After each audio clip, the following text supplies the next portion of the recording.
Galactique, and Galactique and Mind Sensor are not huge methods of interaction. They're very minor. Caleb, on the other hand, huge favorite game 1. Yeah. And, or at least a favorite game 1. And then his sideboard is a little spicier than the one we just saw. He has Jitte, which can be a good backup plan against these creature decks, but also destroy other people's Jittes. He has, Kasali Pride Mage to solve unknown problems. And he has the same Order Pod that we saw before, but interestingly, he has Humility. Humility can completely shut down some of these decks, and then you just overpower them with the raw number of creatures you have. And Caleb gets to play here. Caleb on the play. I mean, I don't know that advantage actually is all that meaningful to him, because he's got such a strong edge game 1 anyway. What I'm hoping is that we see one of those. Caleb plays Green Sun Zenith on turn 1, Josh plays Mother of Runes on turn 1, and then Caleb kills it. I would be okay with that. That would mean that Caleb wins, and I'm always a fan of Caleb winning. Oh, I like either person winning, but I just want to send a message to these Maverick people. This is what you get. I wonder, when was the last time Maverick won one of these tournaments? Like, it always does reasonable in Swiss, because there's lots of people playing all kinds of craziness, and Maverick's good against all that stuff. But does Maverick ever actually win? Because it always eventually has to face one of these degenerate decks that just kills it before it can do anything. Yeah, we saw, and then there's a Birchlow Ranger to make another mana here. So we got Priest of Tchana, Birchlow Ranger into Birchlow Ranger on turn 2 with that turn 1 Dryad Arbor versus a Noble Hierarch. It's interesting you bring that up, because I know that Todd Anderson in the finals of the SCG Nashville playing against Jerry Thompson, not the finals, the semifinals, he was abundantly prepared, it seemed like, for a Dredge deck. If I said Reanimator, I meant Dredge. Galactique is not terrible. Stops Green Sun Zenith. And that's something. And Todd had all of these sideboard cards, and Jerry just went right over the top of them. Absolutely. The unfair decks are really unfair.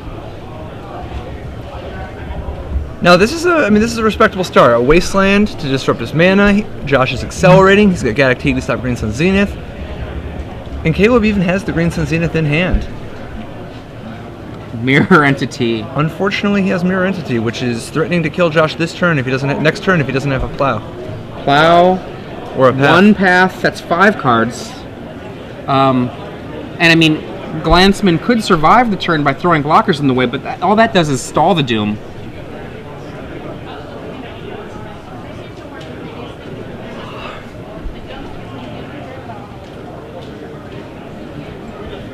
This is,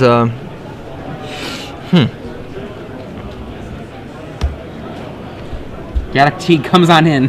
Galactique gives him the business. Take It's a little bit of an ambitious attack, I think. Is he that sure he's not going to need the blocker? I don't know if he realizes just how dangerous the position he's in is. Dangerous? Isn't he just dead? Death is dangerous. And we have another land from Caleb. That's 1, 2, 3, 4, 5, 6, 7. He's going to attack with 4 7/7s. And he's doing the math himself, just making sure he's got the kill. That is an ambitious attack. But alright. Here we go. He's just verifying, do I have you? I think I've got you. Is there anything you can do? Just check. Let me check one more time. Do I have you? I think I've got you. Let me think. This is Legacy. Could you have, Gut Shot or something? Okay. Here we go. Wait. Why did he tap his Dryad Arbor? Or is his Dryad Arbor attacking? Blink. Oh, why did he tap his Dryad Arbor? If he would have just tapped his Priest for 3, 4, 5. Oh no, is he just 1 short? Because the Priest is 4, 5, 6. Yeah, I guess he's just 1 short. 1 shy. Horizon, that's right, because the Dryad Arbor is not an elf naturally. Horizon Canopy looking, and it's done. Alright, well. Look at that look from Josh, like, welcome to Legacy. And Caleb's like, That is the general response, I think, of the victors in Legacy often lends itself to a I want to see a top 8 where it's like an elf deck, a Belcher deck, a Dredge deck, a Sneak and Show deck. A bunch of black hats and then 1 white hat. Dude, those were all the white hats. The one black hat is I didn't realize that Delver, Delver. I was viewing the the black hats and those twirling mustache people as the combo people, and you're like, no, that's the good guy. No, yeah, the combo people, those are the people with style. The Rug Delver decks are the bad guys. They're the villains. You know, they're the people walking around wiping smiles off of faces, you know, making everybody play fair. The people playing with Grizzlebrand or, anybody who plays with like a card like Food Chain or Alurin or Serum Powder or if you're playing with any cards like that, if you're playing Hypergenesis, dude, you're fighting the good fight. Keep it up. You keep doing you. If you're playing with cards like Hypergenesis, you're fighting the good fight. Absolutely, man. Wow. Dude, you shouldn't even be allowed to play Legacy if you can't win on the second turn. What about Storm? Is ad nauseum a thing people do these days? Man. Alright, so going to the sideboard, as we said, Josh doesn't have nearly as many weapons as Wesco. He does have Ethersorin Canonist, and I think he'll probably Enlighten Tutor just because he's got to be so fast, he's so desperate. The ability to just go turn 1 Enlighten Tutor, turn 2 Canonist, at least then he has some meaningful interaction. Yeah, that is a turn 2 play that can help slow Caleb way the heck down. Caleb, of course, does have access to Artifact of Destruction in the form of a Viridian Shaman and Quasali Pride Mage in the sideboard. Right. Linvala, an underrated legacy card, very good for shutting down all of his cards, including the mana producers. It's a little slow, so it's not going to really be always the first thing he's going to do, but... A lot of people aren't used to having mana abilities shut down by cards, but Linvala returns to the days of old when you can more easily shut those things down. Yeah, it's like a null rod. Absolutely. Now, one thing I had heard from a lot of people that play Maverick, I had been asking them what had happened to the Fauna Shamans, because I had seen 4 for a long time, and I had started seeing 0, and most of the Maverick players I talked to said that Fauna Shaman was simply too slow for Legacy. And Josh here, bucking that idea, running 2 Fauna Shamans. Which is interesting for giving, just in terms of his ability to find cards like Linval or Ethersworn Canonist. You know, he can go turn 1, Noble Hierarch or Bird. Noble Hierarch. Turn 2, Fauna Shaman and Wasteland your land, or plow your mana creature. Turn 3, go get a Canonist to start locking things up. Turn 4, go get, he could go get either, I guess, Linvala or the Mind Sensor or Gaddock or Pride Mage, depending on what's the best way to lock his opponent from that position. I mean, and if he's got enough mana to make this kind of play work, Scrib Ranger means he could actually tutor up 2 creatures a turn, depending on how much fuel he's got to feed that Fauna Shaman. So, both players surveying their opening hand.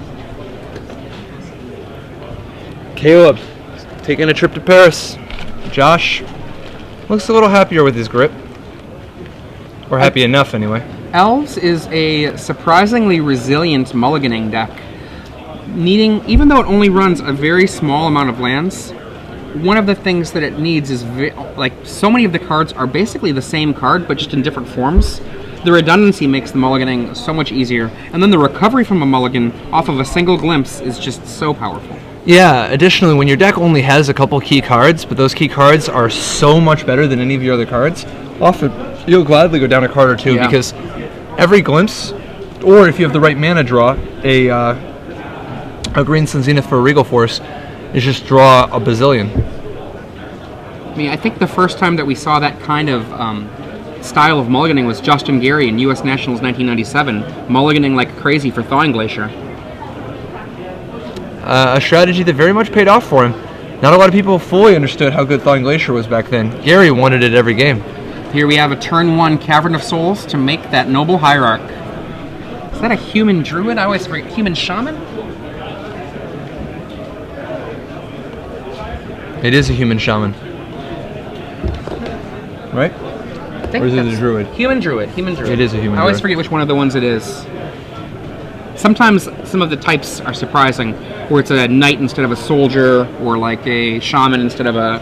Now, he generally is going to name human just because he wants Mother of Runes, Knight of the Reliquary, all that. Yeah, there's a ton of humans in this deck. Sadly, Gaddock Teague is not one of them. So Caleb spends his first turn green sends anything for Dryad Arbor. Not an unusual play.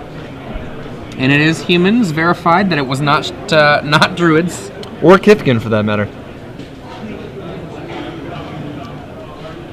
Josh, deciding how best to advance his board, given that, I mean, he could be facing certain doom immediately. 3 Cavern of Souls in Josh Glantzman's deck.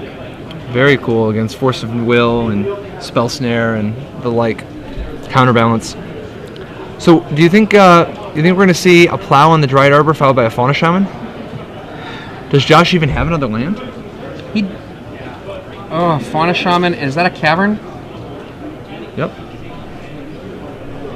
Wasteland. Well, that's something. At least he can slow down. What, he lets him have it? Oh, I don't like that one. Wow. Wow. Whoa. Well, all right. Okay, Nettle Sentinel. Nettle Sentinel number 2. Cradle. Tap for 3. I think Josh may rue the day. Well, the thing is, though, Caleb has Jitte, but he wants to wait and do it all in one turn. Because otherwise that Fauna Shaman's just going to go find a Shaman and destroy it.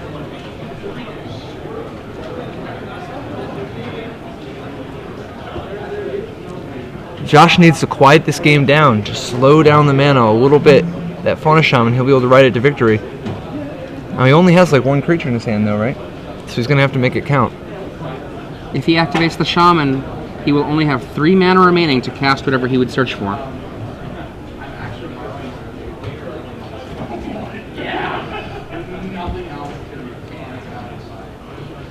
Perhaps a Knight of the Reliquary? Probably like something like an Ethersworn Canonist just to slow things down. There we go. There we go. Waste Ethersworn Canonist and Wasteland the Gaia's Cradle? It's a reasonable play. You've played Gaia's Cradle quite a few times in your past, I think. Or was it just the once? I've played it a few times. Absolutely. I like lands to tap for more than 1 mana.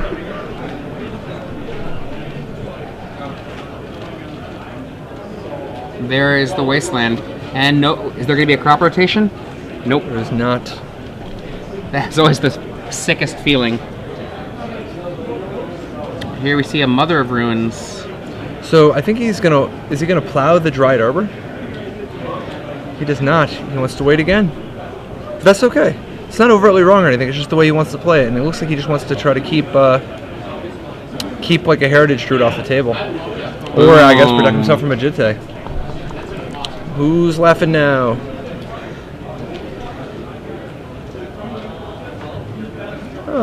Very strong play. Now, to be fair, if he would have just wasted the Cradle, or not the Cradle, the Dryad Arbor, Caleb would not have had enough mana to even equip the Jitte, but... 2 life for Caleb.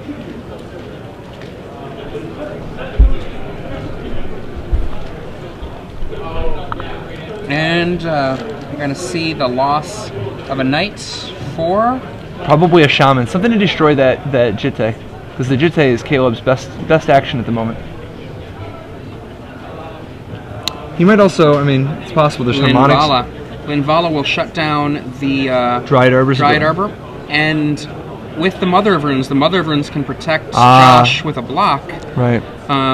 What else? Is there anything... He has to have the land in hand? Does he have the land? Probably. Yeah, this is going to be very powerful. If he's got the land, he's going to essentially lock out just about all of Caleb's counterplay, and the Mother of Runes ensures that Jitte can't get a hit in. Well played on Josh's part. Patient. He knew what was important. He knew if he just waited, that he didn't need the value from plowing. He could just wait and Cavern. Linvala. And the sad little Dryad Arbor becoming a pretty anemic creature. It's an angelic Cavern of Souls. Because you never know. Force of Will? You never know.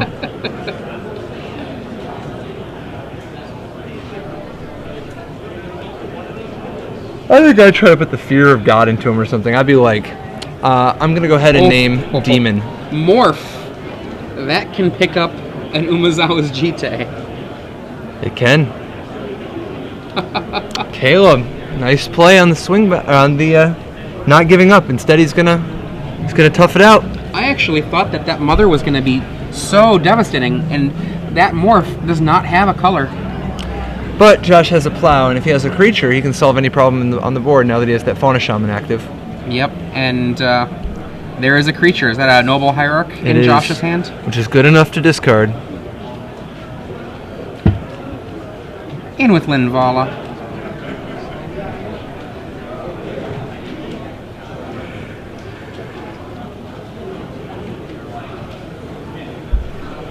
Josh with a Ice Age Swords to Plowshares in his hand. Not my favorite swords. I like the original. Yep, call me old-fashioned, but I'm a sucker for the beta. Here, the morph picks up the Jite. A lot of people forget the Birchclaw Ranger can morph, but... Plink! And Caleb's like, well, there we go. Caleb has seen enough. So, we're going to go to game 3. Yeah. Now, Caleb revealing that morph just so he can show the his opponent and the judges that he is not cheating. You are required to show those morphs at the end of the game. Yeah, it's so weird that on Magic Online they don't do that anymore, right? Like, I think it's weird. You should have to, but I think on Magic Online right now, you actually, if somebody on Twitter can confirm for this, when you play a morph on Magic Online, at the end of the game, does it show your opponent? Don't think it does anymore. I'm not sure. I know there are a couple different things that I really dislike about how Magic Online functions that are like that. So, for example, let's say that my opponent uses Jace the Mind Sculptor to Fate Seal me, and they put a card in the bottom. If I shuffle my library, I would like to see what card they put on the bottom. Absolutely. Yeah, it's always interesting seeing the little changes, the little differences. You know, like drafting with double face cards. Yeah, I mean, let's pretend that they put on the bottom, let's pretend that they put on the bottom some card that I didn't realize was scary to them. You know, like, that's of value to me to know that, and I would have known that in paper. And you know, and that's, I mean, it keeps coming back to it. Magic Online, it's a simulation that does a very reasonable job of simulating a game of Magic, but it is not the exact same. Plus, you can't really replicate the sitting across from the table from the person and looking into the crack of their soul and seeing what's on their mind.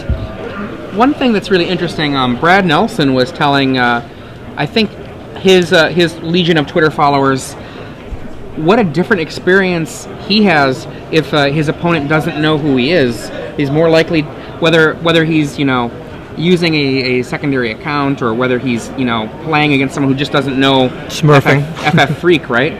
Like, that those are the times when he feels like people get really rude in that way that I think is pretty common to a lot of online experiences, really. Sitting across the table. You think somebody would really just do that? Troll people on the internet? I've never heard of such a thing. But, you know, in real life, I think that the amount that's diminished is just so huge, it's hard to really even measure. Uh-oh. Is Caleb going to 6? Maybe I'm seeing that wrong, but I think he might be. Can we get a beard check?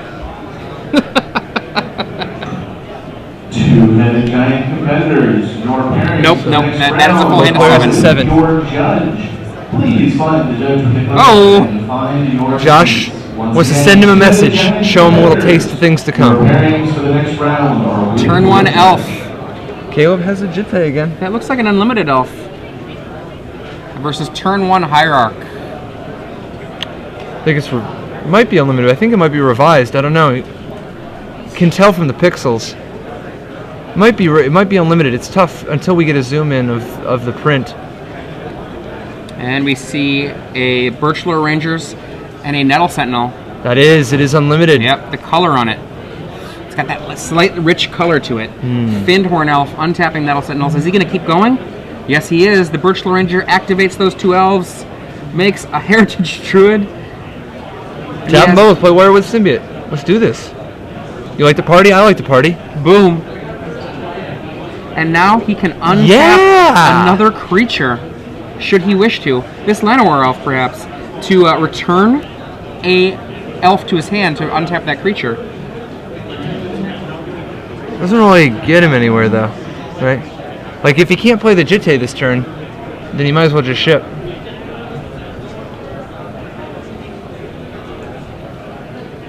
However, it's going to be a really good next turn if things don't go wrong. Returns the Findhorn Elf.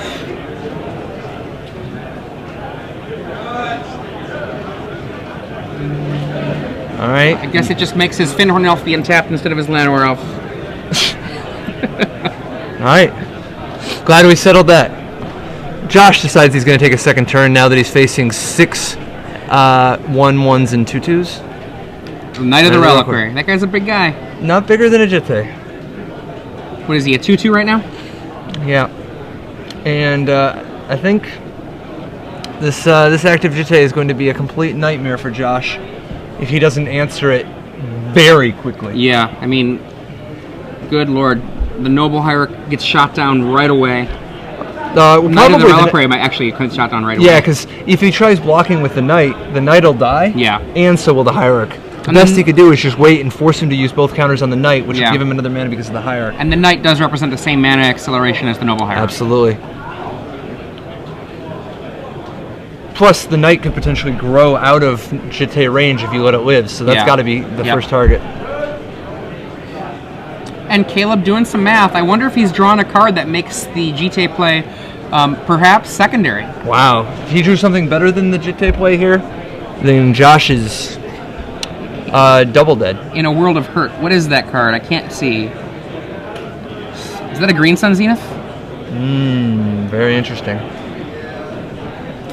3, 4, 5, 6.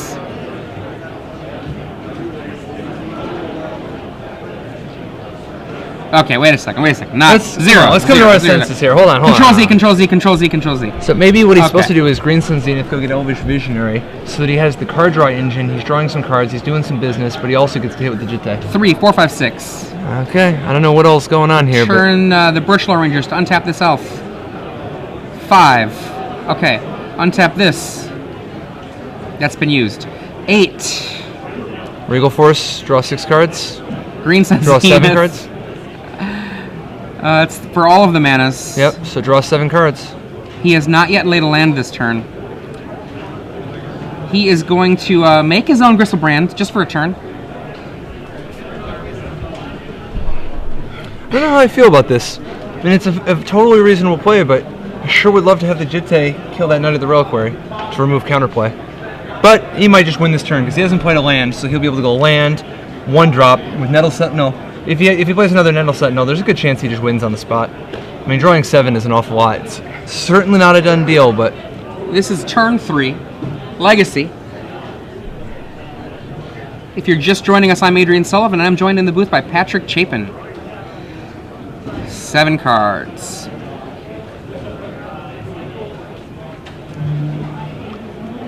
There's some land, there's a Llanowar Elf, there's a Glimpse of Nature. Yes, I mean, all this is cool. And, and it is. That's cool. But, like, a Jitte would just remove Josh's counterplay. Probably is not going to matter. But, at the same time, now Josh can play a Lin Vol or something. But 7 cards, Patrick. 7 cards. I know, but you could have drew, like, 10 next turn.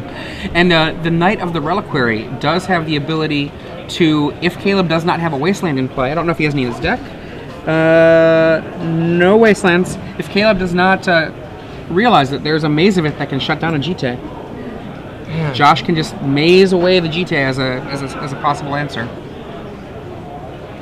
Granted, that does not solve the everything else that's going on here. 1, 2, 3 cards. Glimpse. 2 mana remaining. Wow, this was a really bad way to do this. He did this in the wrong... I mean, he could have played the Glimpse for free earlier. And just drew some extra cards. Visionary. Draw. Alright. 1 remaining. This goes out to Bing Luke. Luke Bing, who probably realizes that 4 mana. This play could have been the other way. Alright, so another Glimpse. Glimpse number 2. 3 mana. Priest of Titania. 1 mana. 2 cards. 4. Keep it going. And a Heritage Druid. 3 mana remain. Every 1-drop elf adds 2 mana and 2 6. cards. Make that 5. 8. Make that 6. 2 more cards plus 1 is 3 more cards. So do you guys want to learn how to play Magic? It's this game where people play a lot of elves and draw a lot of cards. 9. Birch Lore down to 8. Now this is locked up at this point, right? I mean, I'm not sure if I can conceive of a way for Caleb to not win here. Crop rotation for Cradle. Boom! And I believe he might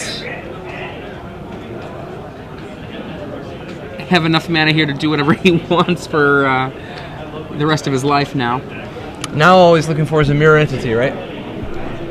He's got the Birch Lore Ranger for the white mana. He's got a ton of mana here. Does he have an insect in play? Not yet.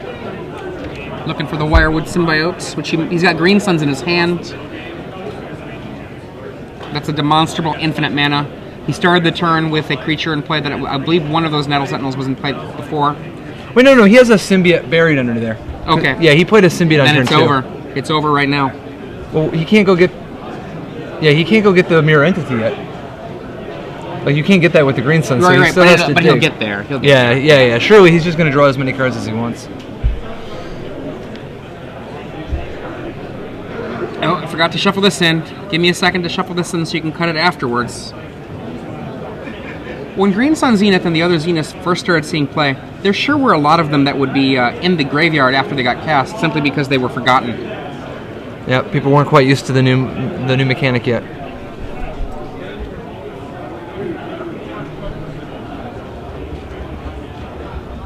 So, Caleb ships the turn. Is that right? No, he can't possibly be shipping the turn. No, he's He's going to bounce Elvish Visionary. There we go. Draw 3 more cards. Untaps this Llanowar That Elf hand motion, very deceptive. and turns his Wirewood Symbiote upside down, inside out, right side up. 3 mana. Visionary, draw. It's 3 more cards. I've lost track of how much mana he's got, but he's got effectively whatever he wants. Oodles of mana.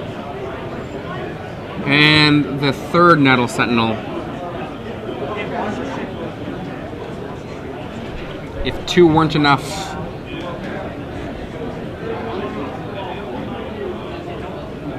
Green Suns for some number. Probably another symbiote. There it is. And remember, the Green Suns goes back in.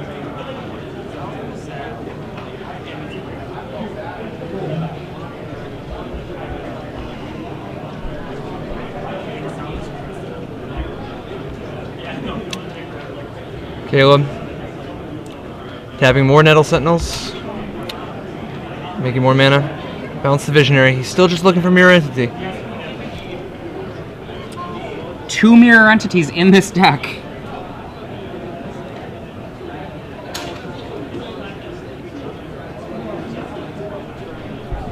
Caleb being very careful, very precise. Doesn't want to mess this up. Which creatures he's thinking? Which ones were the ones that were in play to begin with? Once again, Magic players, at 30 o'clock today, we will be running. There he is, untapped with that untapping the Birch Lore Ranger with his Wirewood Symbiote. The format is a lot of fun. It's $30 to play. Mortar Pod. 3 o'clock. This sounds like something you'd like to do. Come on to talk to me. Plays a Nettle Sentinel. He's continuing to just dig through his deck. Eventually Mirror Entity will join the party. Visionary. He's actually surprisingly light on gas, but still has probably almost surely enough to not fizzle. There's another 3 cards. There we go. Make some mana. Show you the mirror entity. Once again, we're in the stage of the game where the elf player tries to reason with his opponent.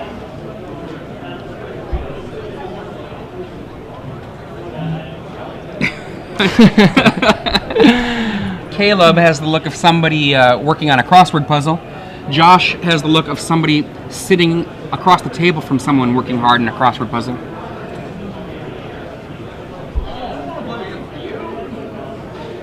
Okay, Josh backs his cards in. And that's the end of the match. Caleb with Elves defeats Maverick 2-1. These Elf decks, definitely explosive, particularly against a field without Force of Wills.